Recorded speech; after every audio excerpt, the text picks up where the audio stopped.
જય શ્રી કૃષ્ણ ફ્રેન્ડ્સ, આજે બની રહી છે ચકરી. તો અહીંયા મેં લોટ છે ને એને મેં એકદમ એરટાઈટ ડબ્બામાં પેક કરી કોરો ડ્રાય લોટને જ લગભગ મેં 40 મિનિટ જેવો ઢોકળિયામાં વરાળથી બાફી લીધો છે.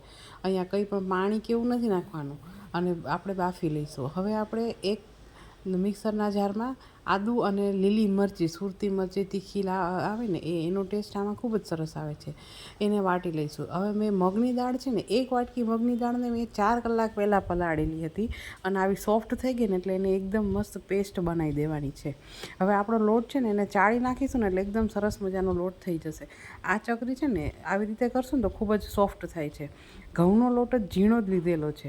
હવે એમાં આપણે 4 ચમચી મોટી થાય ને એટલું મોણ નાખ્યું છે તેલનું, અને લગભગ 3 મોટી ચમચી થાય ને એટલું ઘરનું તાજું માખણ છે ને એ મોણમાં નાખશો ને તો એનો સ્વાદ ચકરીમાં ખૂબ સરસ આવે છે.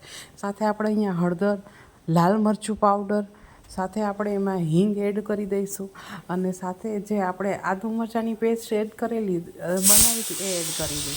અહીંયા આદુ મરચાંની પેસ્ટ છે ને એકદમ બારીક નથી બનાવવાની, એને થોડી અધકચરી જ રાખવાની છે. અને સાથે આ બધાની સાથે મીઠું ટેસ્ટ પ્રમાણે એડ કરી દઈશું અને તલને છે ને 2 પાણીએ ધોઈ અને નિતારીને એડ કરી દઈશું. તો તલ છે ને એ ફૂટશે નહીં અને તેલમાં પણ નહીં આવે. હવે આપણે જે મગની દાળ હતી ને એની પેસ્ટ કરેલી હતી એ એડ કરી દઈશું. મગની દાળને આવી રીતે એકદમ ફાઇન પેસ્ટ કરવાની છે. હવે એમાં જરૂર પ્રમાણે છે ને છાશ અથવા તો દહીં ઉમેરીને લોટ બાંધવાનો છે. પહેલાં તો આ બધાને સારી રીતે મિક્સ કરી અને પછી જરૂર પ્રમાણે જેમાં દહીં કે છાશ એડ કરી અને મિક્સ કરવાનું છે. અને લોટ છે ને એ નહીં બહુ ઢીલો કે નહીં બહુ ટાઈટ, કે તમે હાથથી એને હેન્ડલ કરી શકો ને ચકરીને એટલો સોફ્ટ બનાવવાનો છે. તો આ ચકરી ખૂબ જ સરસ બને છે અને તૂટતી પણ નથી અને સાથે ક્રિસ્પી પણ એટલી જ સરસ સોફ્ટ અને ક્રિસ્પી બને છે. તો આવી રીતે એકદમ સરસ રીતે આપણે મિક્સ કરી લઈશું. અહીંયા મસળવાની જરૂર નથી, એકદમ સારી રીતે મિક્સ કરવું પડે આ લોટને.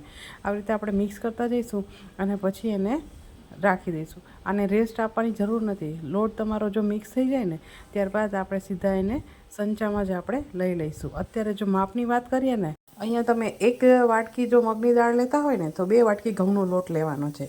આ રીતે મગની દાળની ચકરી બને છે. હવે આપણે ચકરીના સાંચામાં આપણે આ લોટ એડ કરી અને આપણે એની ચકરી પાડી લઈશું.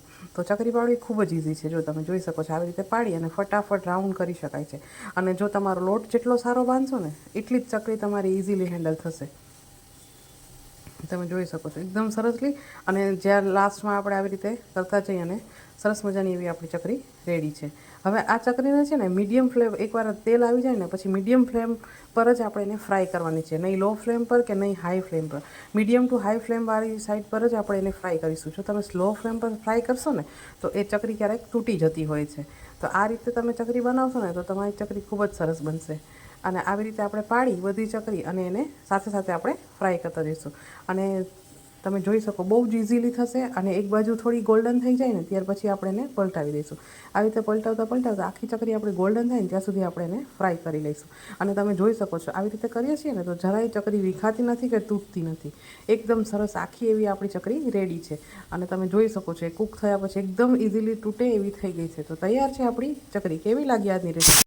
કમેન્ટમાં મને જરૂરથી જણાવજો. જો મારી આ રેસીપી તમને સારી લાગે ને તો મારી ચેનલને લાઇક કરો, શેર કરો, સબસ્ક્રાઈબ કરો. Thank you so much.